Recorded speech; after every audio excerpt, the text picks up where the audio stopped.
सोमवारी झालेल्या सोलापूर महानगरपालिकेच्या अंदाजपत्रकीय सभेत नगरसेविका श्रीदेवी फुलारे यांनी प्रशासनाला चांगलंच धारेवर धरलं। सोलापूर महापालिकेच्या अंदाजपत्रकावर चर्चा सुरू असताना नगरसेविका श्रीदेवी फुलारे यांनी शहरातील प्रलंबित प्रश्नांवर जोरदार आवाज उठवला। पाणीपुरवठा, रस्त्यांची दुरवस्था, कचरा व्यवस्थापन आणि स्वच्छतेच्या मुद्द्यांवर प्रशासनाच्या कामकाजावर त्यांनी तीव्र नाराजी व्यक्त केली। नगरसेविका श्रीदेवी फुलारे यांनी सभागृहात स्पष्ट शब्दात सांगितलं की वारंवार तक्रारी करूनही नागरिकांच्या मूलभूत समस्यांकडे दुर्लक्ष केलं जात आहे। काही भागात पाणीपुरवठा अनियमित असून रस्त्यांवर मोठ्या प्रमाणात खड्डे पडले आहेत। कचऱ्याचे ढिगारे साचत असल्यानं नागरिकांच्या आरोग्याचा प्रश्नही गंभीर बनला आहे। अंदाजपत्रकात मोठ्या तरतुदी दाखवल्या जात असल्या तरी प्रत्यक्षात कामे होत नसल्याचा आरोप करत त्यांनी प्रशासनाला जाब विचारला। नागरिकांच्या कराच्या पैशाचा योग्य वापर व्हावा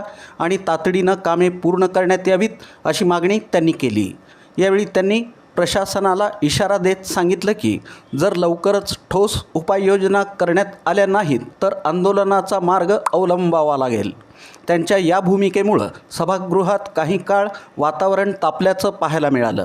4 वर्षापासून जे शहराचा जो प्रश्न होता की नगरसेवक नसल्यामुळं पूर्ण प्रशासनाच्या हातामध्ये पूर्ण कारभार होता, पण आता त्याला नियंत्रण राखण्यासाठी सर्व नगरसेवक आलेले आहेत आणि ज्या काय प्रशासनाने जे काय आतापर्यंत जे घोटाळे झालेले कामं केले त्याचा जरा मला खुलासा हवा।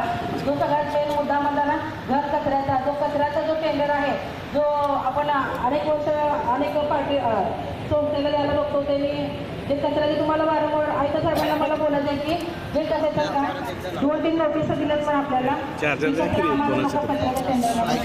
काय व्यवस्थित निघाला बघतो का सांगा। आणि त्याचवेळी 1,80,000 लाखमध्ये आपले सोलापूर शहरामध्ये जे आपले कर्मचारी गाड्या सर्व आपल्या घेते ते लोक काय काम करायला बघतात सांगा। आणि मेन टेंडरवाले घेतलं नाही, या बाहेरगावचे टेंडरवाले आपण इथं आणून सोलापूर बघायला बघतो, ते कचऱ्याचे किती मोठे प्रश्न असल्यासारखे आणि कचऱ्यामुळे खूप लोकांना त्रास व्हायला बघतो। ते कचरा कसा मुक्त व्हायचा ते तुम्ही जरा थोडा आम्हाला खुलासा करून द्यायला सांगा अधिकाऱ्यांना। आणि महिलांसाठी चांगली सुविधा द्या जिथं द्यायला बघता आणि महिला कक्ष होणं एक गरजेचं आहे। जिथं महिला शौचालयाच्या भागामध्ये महिला कक्ष करून द्यावा आणि ह्या बोर्डामध्ये तुम्ही रचना घ्या